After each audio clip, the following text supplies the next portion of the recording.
Coming into the season, the comparisons were made between the 2017 Eagles and the version in 2000. Andy Reid's second season, Doug Peterson's second season under Donovan McNabb, second season for Carson Wentz. So at the halfway point of the 2017 campaign, well, we're 7-1. Unbelievable. Who would have thought that this team might actually be better than the 2001? So we're going to look at it right now. Philly 500 is here. I am Adrian Fedke. We are the bitter Dingbats. Unfortunately, no show last week, but all your kids are good now. No more strep throat.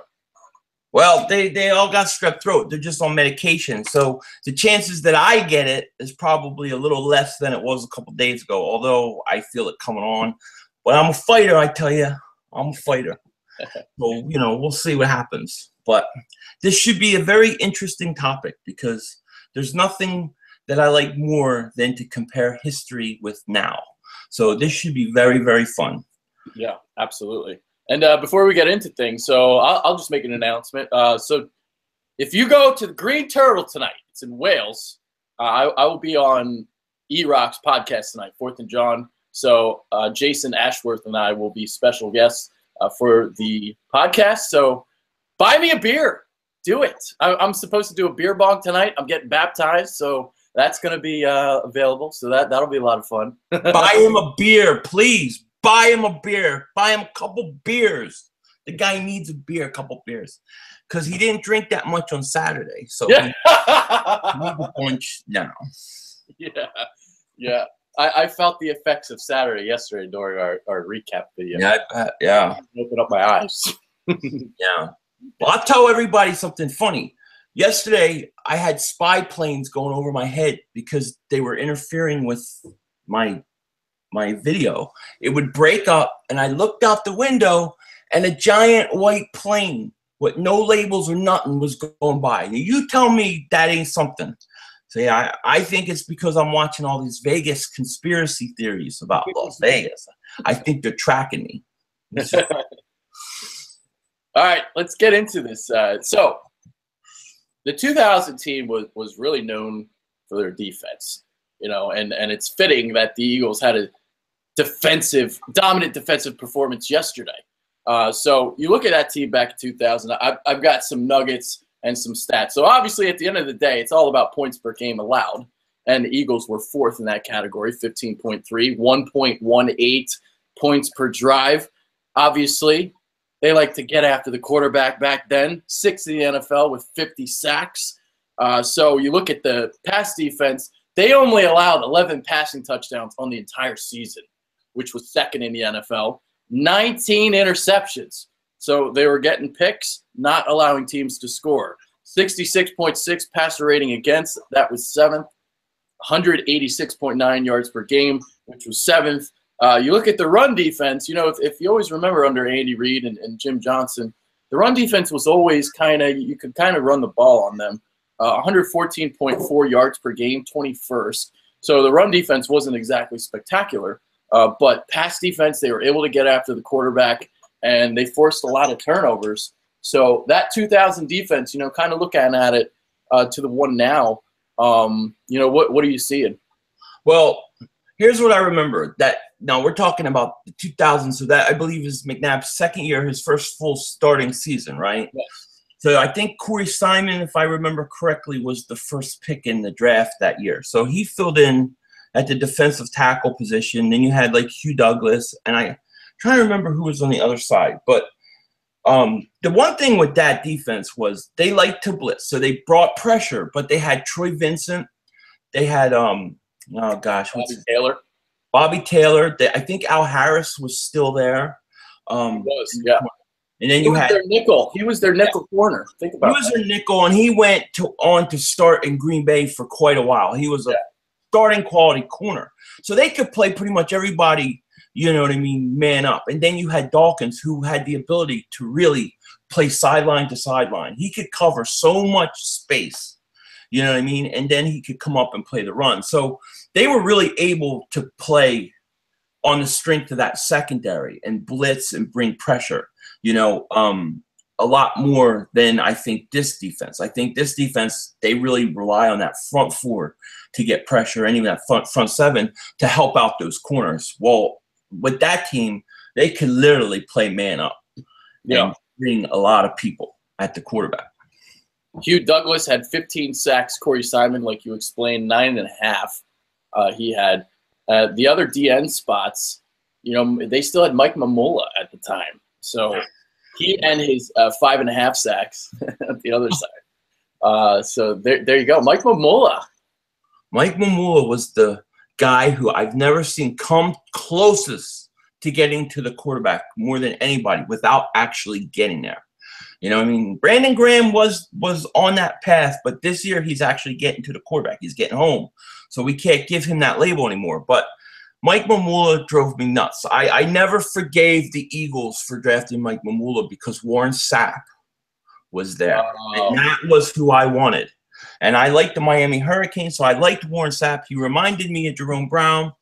And I think they made a big mistake with that. But that's a whole nother conversation. But, defense was very good. And also, their linebackers were really good, too. You had Trotter in the middle, right? You had, you had Carlos Emmons. Yes. Who came over from Pittsburgh. And then I'm trying to think who the other linebackers. You had Barry Gardner. Yeah. And I think Willie T was already gone. Or he was at the very, very end. He might have been gone by that point. Yeah.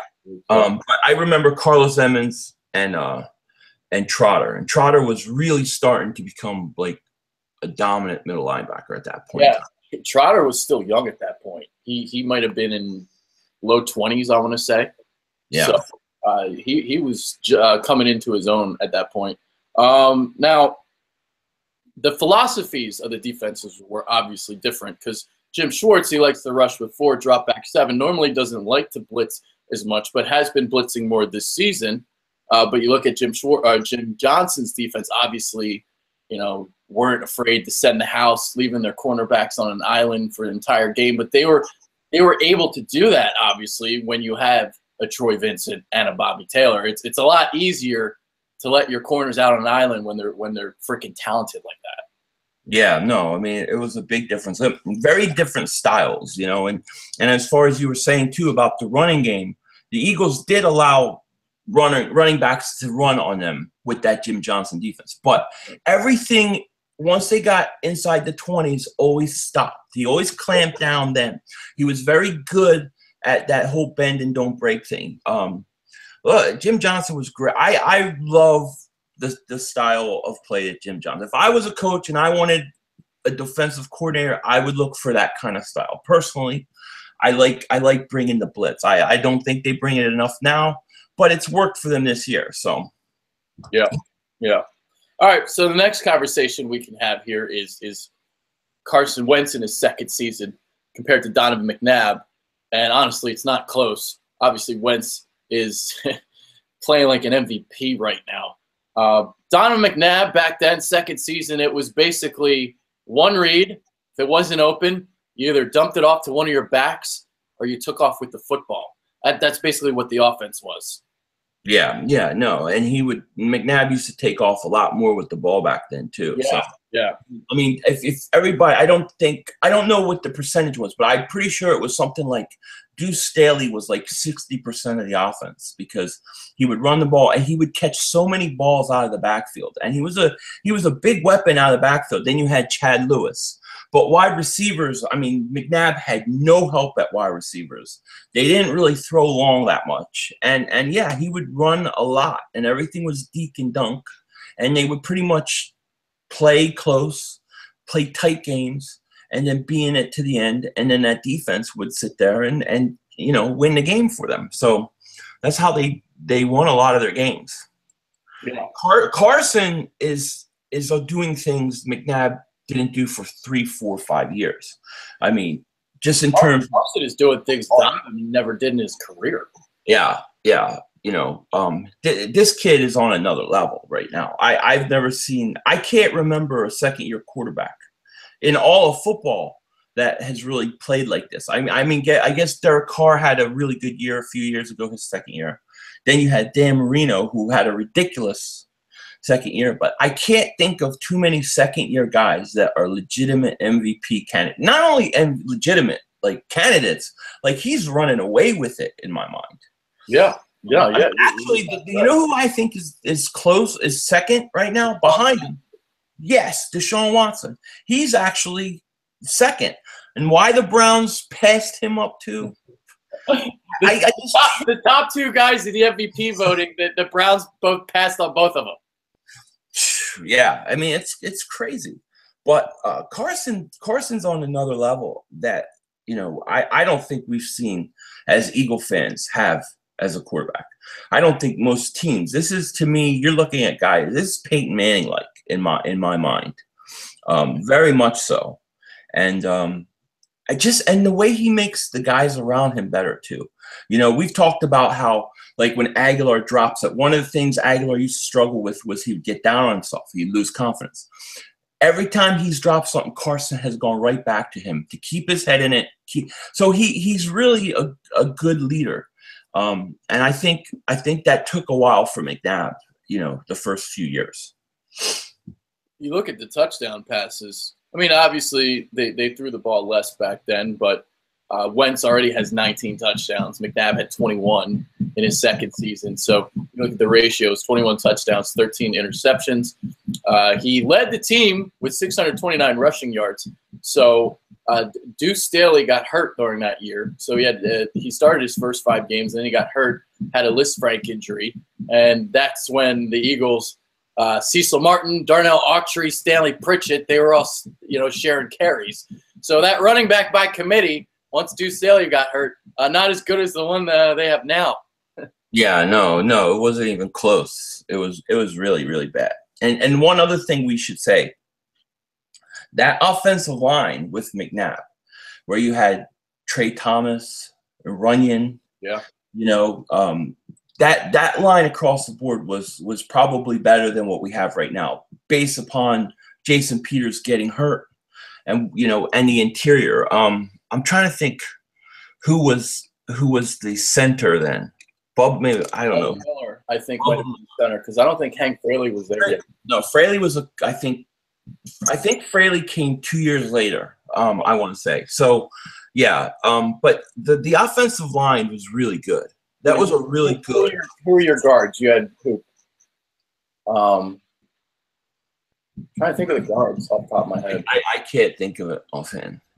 All right, well, keep going. I'll try and pull up a roster if I can. But I mean, when you have Runyon was a big free agent signing under Reed, and then you had Trey Thomas. I mean, those were really 2 good tackles, and I think that helped McNabb a lot. I think coming into this year with Peters and Runyon and Lane, they had that, but this Peters injury hurt so much, and you saw that yesterday how they struggled. So it'll be interesting to see how this line goes, is going forward, because I think Carson took a lot of shots yesterday. I don't think McNabb took even those kind of shots. Yeah. I think some of it has to do with Carson holding on to the ball too long, but the way it was yesterday, he had no chance. I mean, I don't know how you can blame Carson yesterday. I thought the line was just atrocious. But all right, so the guards on that team, Jermaine Mayberry and John Welborn. There you go. Yeah, that's right. And Welborn was there for a while, and I think he wanted out. He wanted to trade. Or he wanted a new contract. They had a contract and he left. But it was a good offensive line. It was a very good offensive line. So, I mean, that helped a lot. And then you had Chad Lewis, and then you had, I believe it was Torrey Small or something like that. And Torrey Small, yeah. Torrey Small and, Charles Johnson, yeah. So the receivers were horrendous. They were horrendous.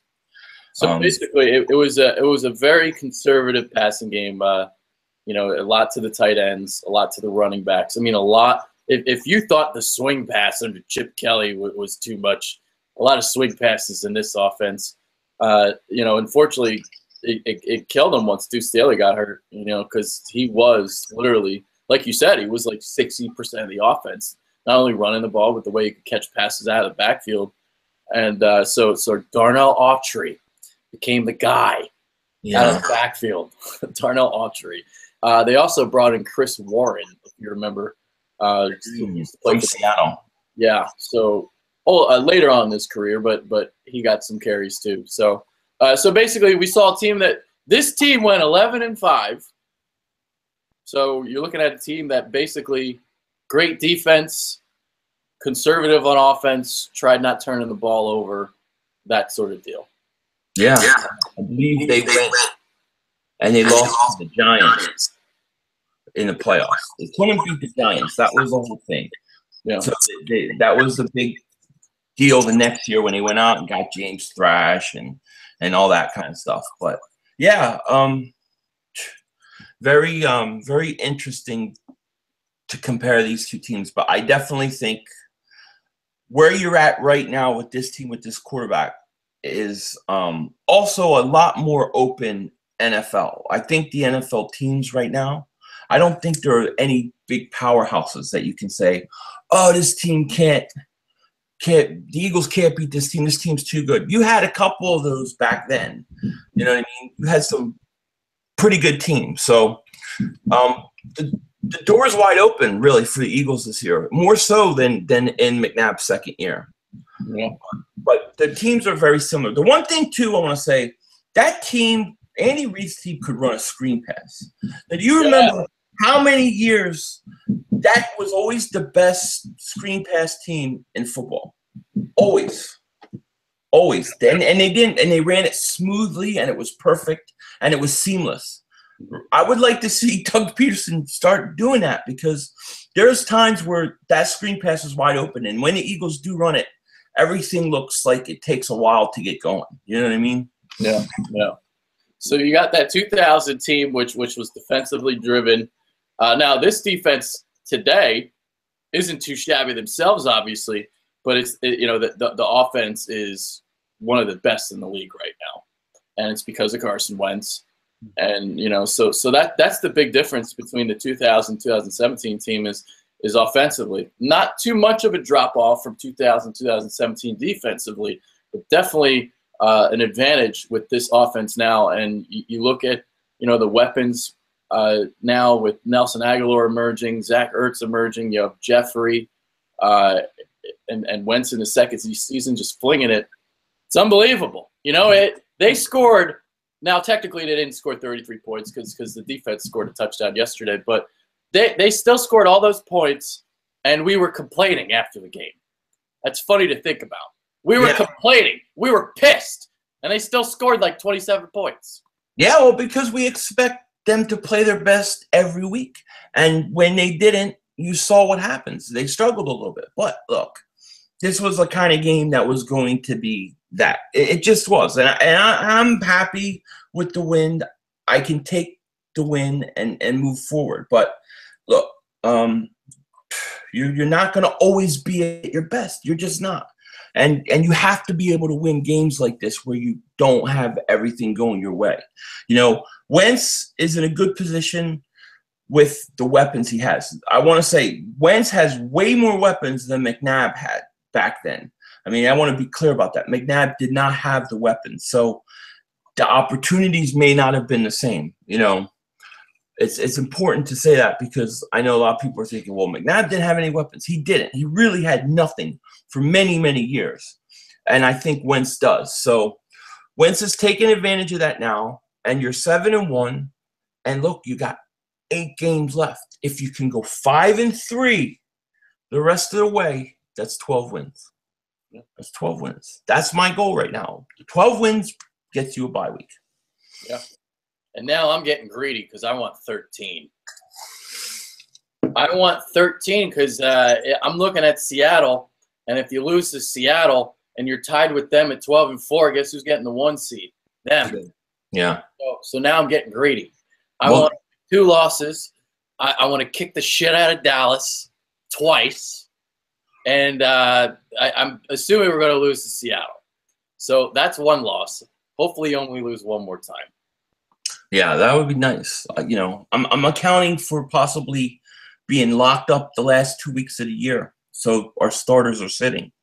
But Dallas has to go down. Dallas has to go down.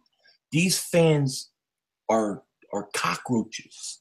And I am going to do everything I can to drive them nuts the next few weeks because I'm sick and tired of them from yesterday. I heard them telling me that because they beat the 49ers better than we did, that they're somehow better. You stink! And you're going down. I just want to say I am so sick of Dallas. They got to go down. That's like my main goal right now. Dallas. Obliterate Dallas. I want Dallas. Obliterate them. I honestly have a really good feeling about that game in Dallas. Oh, I do too. I have a great feeling. Do you know how much revenge they want to exact from last season? Going to Big D and losing the way that they did. The Eagles match up very well with the Cowboys. They always do well against that offensive line. Zeke, we'll see if he can run the football. The couple teams that he does struggle against running the football, it's the Eagles. So if they can't establish a running game and they make Dak Prescott beat you, we're going to kick the shit out of them. Yeah. I'm like convinced we are going to blow them out. Yes, I agree. I think we're going to beat Dallas in Dallas, and it's not even going to be close. And I can't wait. I mean, look, that defense is seriously a wet paper bag. It's a wet paper bag. It's very easy to punch a hole through. And as far as yesterday, this is a team, right, that beat Washington. Washington gave them that game. They gave the game to them. You know why they gave the game to them? It's because the Eagles demoralized the Redskins on Monday night. The Redskins were depressed that they lost Monday, knowing that they can't win the division and they need a wild card. They weren't ready to play. That was the issue. That was the problem. Now, Dallas, you know, they come into Washington. Did you notice the weather? It was raining. Of course, the rain helps Dallas. There was some satanic spells and stuff going on for that game to be the way it was. I'm convinced. Look what happened in Denver when the weather rolled in. The referees, they were apparently aware of this satanic activity, and they called the timeout until the weather passed. Dallas is sneaky. They will do things of the supernatural realm to win. So we got to take them out. Yeah. Dingbats. They are. Yeah. They are. Yeah. They might make your Dingbat of the week again. I get so pissed off about this stinking Cowboys. Hate them. All right. So comparing the two teams, I think we're pretty much done. You know, it's an interesting comparison because before the season, we would have said the 2000 team was better. And now we're looking at it like we're idiots with Dingbats. Like, how could we have thought that? Yeah, well, you know, all of this comes back in my mind. It always comes back to the progression of the quarterback. You have a quarterback who we knew would take some steps. You were hoping he would take that step in the second year, but man, he took like leaps and jumped miles because to me, he looks more like a third or a fourth year, what I would expect from him. Maybe fourth year, not in the second year. I mean, it's absurd. So, you know, he, to me, has elevated this whole team, you know, and that's just the way it goes. When you have a quarterback like him and then the team believes in him and then the defense believes in him, everybody plays better. Everybody believes, you know, in the team. So I really think that that's the crutch of where everything has come from. It's the quarterback. Yeah. All right. So we'll get into some Markelle Fultz discussion in a few minutes. Obviously, the trade deadline is tomorrow, so we'll get into some things. I know a lot of people are excited about Calvin Johnson and that potential, but I think that's a false thing. I think it's a clickbait thing, and I don't believe it. So I'm not getting my hopes up about that. I've seen a lot of Calvin Johnson, the Philly things, but you know what? It's not going to happen. What do you think? I don't think it's going to happen either. Look, I love Megatron. I do. But it's very hard for me to believe that the Eagles would acquire him at this stage. It's just hard for me to believe. But let's say the Eagles get him. So he comes in. How long is it going to take him before you get Megatron? He's not going to come in and just get on the field day one and catch 150 yards worth of balls, a couple touchdowns. It's going to take him a while to adjust to the playbook, a while to get on the field and play. I don't know if you're getting what people think they're getting. You know, they're getting the name, but I don't know how much it would help you in the short term. Now, if the Eagles could say, the only way I would do it if I'm the Eagles is if I can get a guarantee from him he'll play next year. If he promises to play all next year, I would do it. I would do something. But whether it can really happen, I don't think it can really happen. I just think it's rumors. I don't think it'll happen. I would be shocked if it did. I would be totally, totally shocked. So my question for this whole thing would be, if we trade for him, would we have to pay his 7-year, $113 million contract? Would we have to pay that yearly salary? Because if there's a cap hit on Calvin Johnson that's like ridiculous, and he's 32 now, and like you said, we're not getting Megatron. We're getting Calvin Johnson. We don't know how long it's going to take to see Megatron, if it ever exists. He hasn't played. So to think that he's just going to come in here and be the same old Megatron, I think is a bit naive.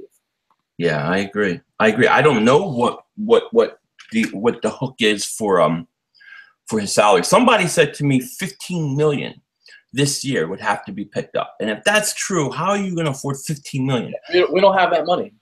I mean, I just don't see it. I mean, and in truthfulness, that is not the position that scares me right now. I'm not happy with Torrey Smith, but the offense and the receivers can move. We need to do something with this line. Yeah. This line is where we have a big problem. I'm not opposed to – look, if the Eagles said today, we got Megatron, I would – yeah, of course I would be excited. But I just don't think it's going to happen. But there is another name floating around out there that I would be interested in, even more so. And I'm going to probably do a video on this later to go into detail of it. But there's a rumor today saying that the Eagles are interested in T.Y. Hilton of the Colts. I would not mind that at all. I feel like that would take a lot to get him. Might. Well, you just talked about the line. My question for you would be, if they got the T.Y. Hilton, can you protect Wentz for 5 seconds so T.Y. can go run a fly route? Probably not. No, probably not. No, you can't. I mean, look, if we're talking about, and we T.Y. Hilton, Calvin, you're right. They're all good big distractions from the real problem. The problem is we need an offensive line help. And if we're trying to make a run this year, and I'm a firm believer, and I know you are too, that you got to try you got to better this team for the second half of the season. You got to put yourself in a position to make a run. You're 7-1. You don't get to this point every year. The NFL, especially the NFC, is not always this wide open. This is a situation where I think the Eagles have to invest some future assets into helping the now. I definitely agree with that. And the spot to do it is that left tackle position. Yeah. Now, unfortunately, the guy that I wanted, Joe Staley, has an injury. I'll have to look into that a little bit further, but he got a little cox in his face, and now he's hurt. Now, the funny thing is about the game yesterday, and we talked about it in our recap show, Big V wasn't really necessarily the problem yesterday. Sure, he gave up a sack, and he didn't play exactly great, but I thought the right side of the line was the problem. Lane Johnson stunk. He was awful yesterday. He's been bad for a couple weeks now in pass. Yeah. So, you can bring somebody in here, but if Lane Johnson's going to keep playing like that, it's not even going to matter. No, he wasn't good. I think from the time of his concussion, he's been a little goofy in the head, okay, because he has not been good. And I don't think the interior of the line has been good. I don't think all of them. Now, Big V at left tackle, for me, I will not feel comfortable all year, no matter what. I just won't. And it's not all his fault, but if you could bring in a left tackle, you got to do it. Now, I don't know what Joe Staley's injury is, but the way I see it, if you have one eye left, put your helmets on and get a play. You got two eyes, you got one left, get on the field. Unless it's some like orbital bone or something like that. Well, I think that's what they were saying. Well, yeah, then he's probably going to be out for like a long time, and then that's not going to help us. But I think the Eagles need to do something on this offensive line. There's just no doubt about it. You know, I don't know what, but it doesn't even have to be a big name. I feel like it. You have to add some depth. You can't have Taylor Hart as your backup tackle. Yeah. You can throw Big V out there, start him each week if you want, whatever. But I'd still want to trade for someone. Now, I don't think there's going to be a drastic move made. I don't think they're going to get a Cordy Glenn. I don't think you can swing that with the salary cap. But getting someone like, say, a Sontrell Henderson, which has been a name that has been mentioned, you know, getting someone for depth, and if Big V struggles, say like Isaac Seumalo did, then you can go and try and work the other guy in. So that's what I want to bring in, guys, for depth, and just kind of just keep working it until you find a combination that works. And then hopefully by the time the playoffs start, your line is gelling by then. Yeah, no, I think you're probably right. I don't think I'm not expecting some big name move. I think it'll be something minor, but very helpful in the whole depth of the offensive line. Personally, I still would like to see them move Lane Johnson to left tackle, put Big V back at the right tackle. And I was hoping that they would have started with the 49ers. Then you have an AFC opponent, and then you have a bye week. And then by that Dallas game, people are starting to adjust. But I don't think that's going to happen now. So it's going to be – the next 24 hours is very interesting to see what the Eagles do, because I think – they got to do something. They got to do a few things, but they got to go out and do something. I think it would be wrong for them to do nothing at the deadline when you're 7-1. I really do. I think you have to try to help this team out and this offensive lineup. Yeah. So we'll see. The kind of names that I've mentioned, Kelvin Beachum, Dwayne Brown, Cordy Glenn, those are the guys to watch out for. But, again, it's like Cordy Glenn, I believe he's got a big cap number coming up, so next couple of years. So I don't know if you're going to be able to swing that. You know, he's probably the best tackle of the ones that I mentioned right now. But I don't know how they can swing it. And the Bills right now are kind of contending. So that team it's just amazing me this year. The fact that they're 5-2 and they're still trading players, like almost looking to rebuild. I don't know what the hell going on there. They really screwed all my plans up, because this was supposed to be the day that I got to celebrate the return of Shady McCoy, and they really screwed me up. I mean, they beat the Raiders, they beat the Falcons. I can't figure this team out. I really can't. But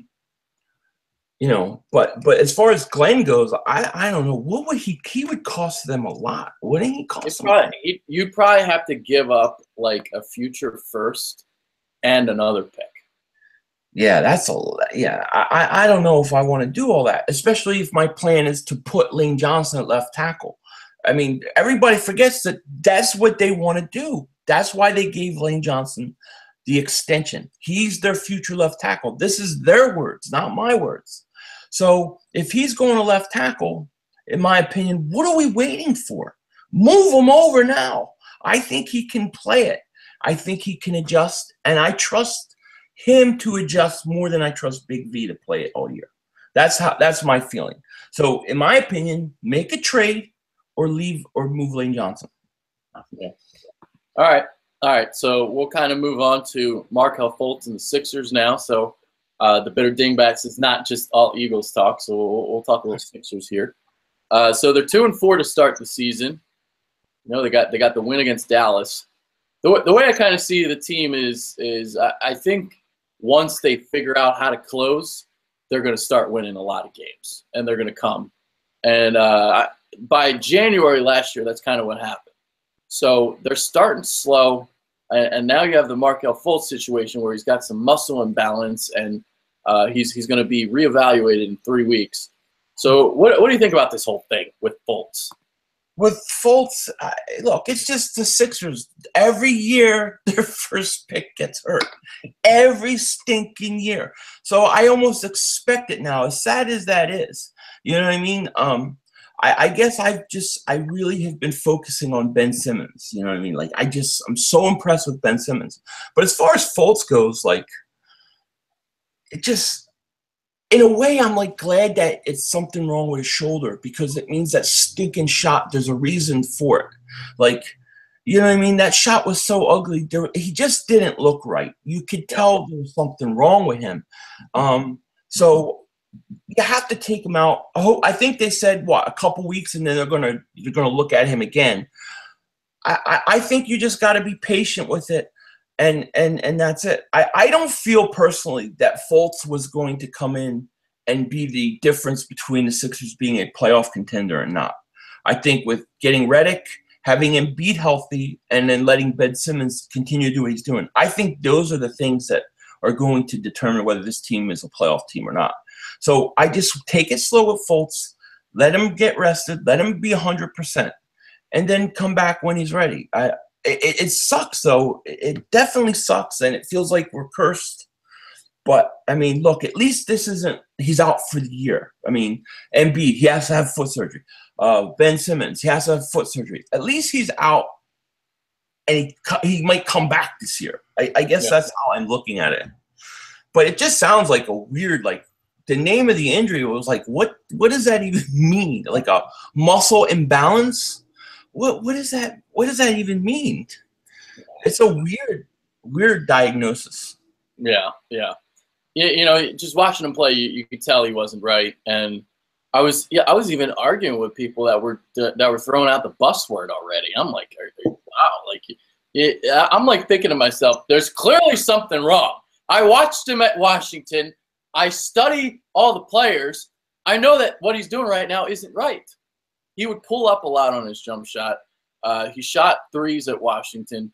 He's not even wanting to shoot at the NBA level right now. It wasn't even like that in the summer league. Yeah, that's what I was going to say. In the summer league, he looked completely different than he looks right now. Not even looks like the same guy at all. Yeah. So to me, it's not. There's clearly something wrong. I just don't understand why it took them this long to figure that out. That's what concerns me more. I mean, I could tell the first game they played, I was like, something's wrong with this guy. I wish they would have known this earlier, and then he would have been maybe more ahead of where he is now. But what are you going to do? And let me tell you, that Houston game the other day, that was brutal. When they lost that was so brutal. I'm still, like, bothered by that. I know they beat Dallas, but I was so excited. I didn't get to watch it live. I texted you. I was talking to you. Like, I'm getting ready to watch it. I was texting you telling you I'm going to watch again. And then to lose that way, it was horrible. So closing games is something that this team definitely has to learn to do. But, look, they get revenge tonight. So I look forward to it. Yeah. Well, in that Houston game, the final 3 minutes and 5 seconds, they had 5 possessions, 3 turnovers. J.J. Redick missed a couple jumpers. And every shot or every possession was just a struggle. And they had Ben Simmons trying to isolate him when they should have isolated Joel Embiid. If you want a go-to guy late, it should be Embiid. So Brett Brown has to do a little bit better in his late game play calling, I believe. So that was a struggle of his to start the season last year. And then the Sixers got better as the year went along. So hopefully that'll happen again. I mean, I'm not worried about the Sixers because I see them, opening up an 8-point advantage against Houston with 3 minutes to go. That's a plus right there. I view that as a positive. Unfortunately, you weren't able to close. So you let the guy come in at 2 a.m. and let him steal your girl. That's what you did. And you don't let guys steal your girls, all right? That don't happen. Okay, that don't happen. Can't let that. No, that you can't let happen. And all you boys out there, you don't let that happen. Don't let that happen. Now, also, we got to talk about Ben Simmons. Because when we talk about this team, and we talk about this kid, remember, he can't shoot we don't know what kind of player he's going to be. You know, maybe he's not the best guy to take #1 in the world. This kid is everything, dude. This kid is stud. He is so fun to watch. I mean, I couldn't be more happy. Especially, I think the combination of him and Embiid for a long time is so. The Sixers are going to be one of the most exciting teams for a long, long time. And Ben Simmons, what he can do without a jump shot too. He doesn't even have a jump shot yet. So he can drive from the wings effortlessly. It doesn't matter. You can know the drive is coming. He'll still get by you. That's how good he is. I know. And then you can post him up too. So it's not like his options are limited on the offensive side of the floor. So you got him in transition. You can score buckets in the half court setting. Just let him drive along the wings. He can either go all the way to the 10 or kick it out for a 3-pointer, and then you can post him up. So he can score in all different varieties. And every night he's been threatening for a triple-double. I know. He's something. He is fun to watch. Look, you know, basketball's not like football. It's not 16 games. It's a long, long season. So I think we just have to be patient and let these guys play. They're going to lose those games that they're going to lose. And I think by second half, like you were saying, like when they get to January, February, I think they'll start to win games and they'll come along. I still think they're going to make the playoffs. Yeah, I'm with you. The Eastern Conference isn't that good. So I believe, you know, Vegas before the season, I believe the over-under for the Sixers was like 41 wins or something.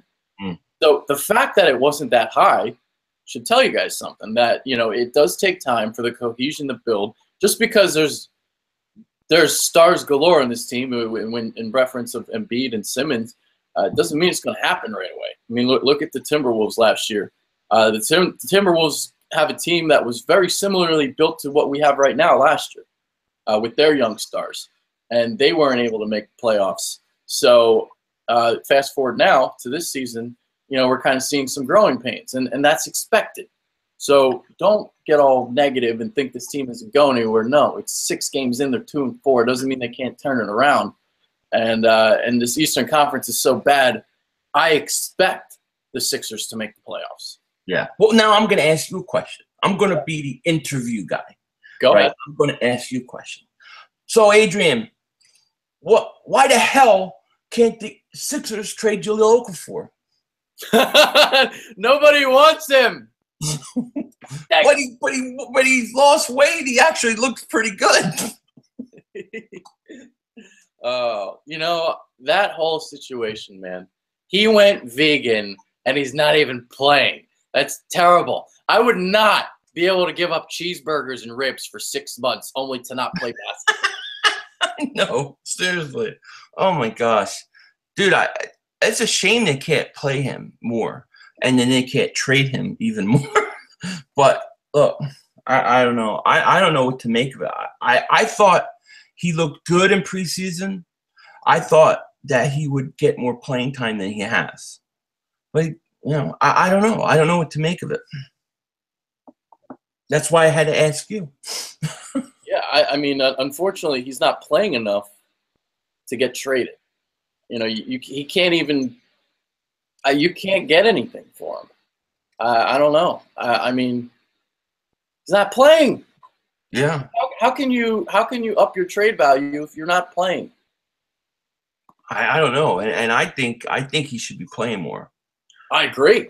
I don't understand. Well, I mean, like, I know we just made fun of him. Like, there is actually some talent there in a half court setting. You give him the ball on the block, he can work it. But you know, the way that the Eagles, the way that the Sixers are, and their offensive style and what they want to play, they want to go up and down the floor. And Ja, that's why he got so lean and trim, so he kind of play that style.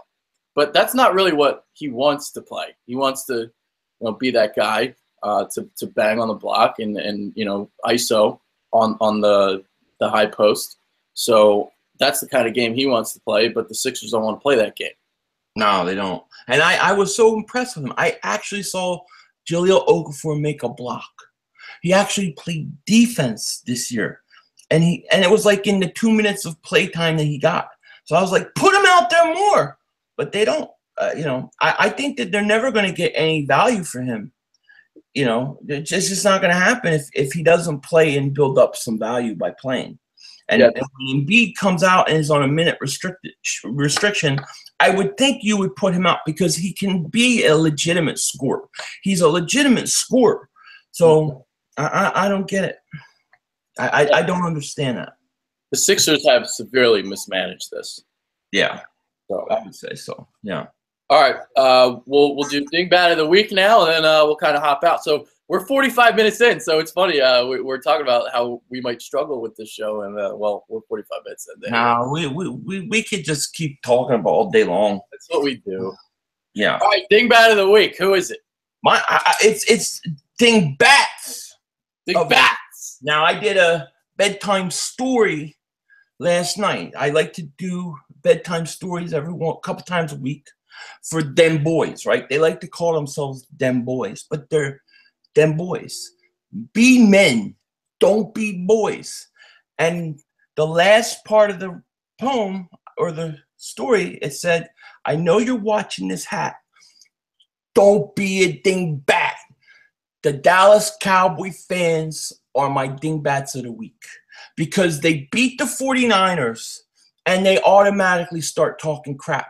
Then they come back the next week and blame us for talking crap about beating the 49ers when we're the team that's 7-1. So they're my dingbats of the week. Yeah. Mine is Yasiel Puig.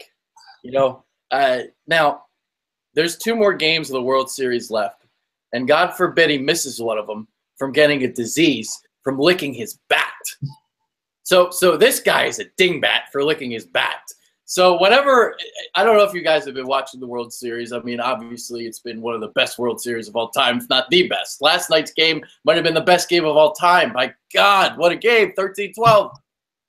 But Yasiel Puig likes to lick his bat a lot.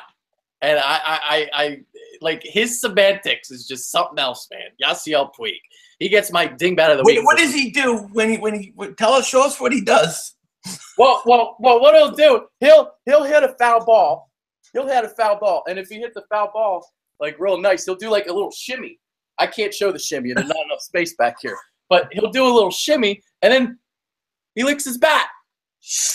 Yeah, that's crazy. Yeah. He's looking at it. What's he doing?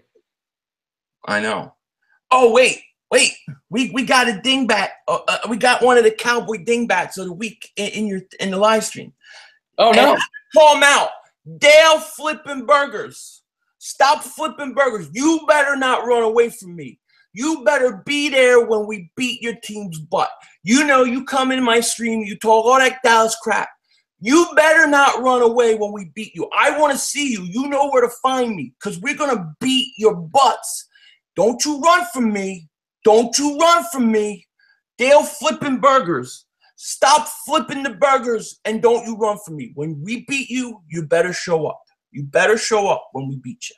Well, when we beat him, he's going to not flip burgers. He's going to flip flop and be on the negative side of the Cowboys ledger again. That's right. That's right. I know you, Dale flipping burgers. You're all right. You're okay with me. I'm okay with you, but I'll have to check out the chat. I didn't check out the. I just put it on my phone, and he's on there. Dale flipping burgers. He was there talking all this crap. Look, dude, you're all right with me. No, not the person, but you better show up when we beat you because we're going to beat you. I know you guys. You guys run away. We'll never see you again. I'm looking for you. How to say? Yeah, there it is. All right. As for me, that's it. Right? That's it. No more. That's it. Yeah. That's the show. That's it. Dingbats. That's the show this week. We're done. Don't be dingbats like us. All right. Well, with that being said, then that's Philly 500. I am Adrian Fedq. Take care, guys. Peace out. Don't be a dingbat. Don't be a dingbat.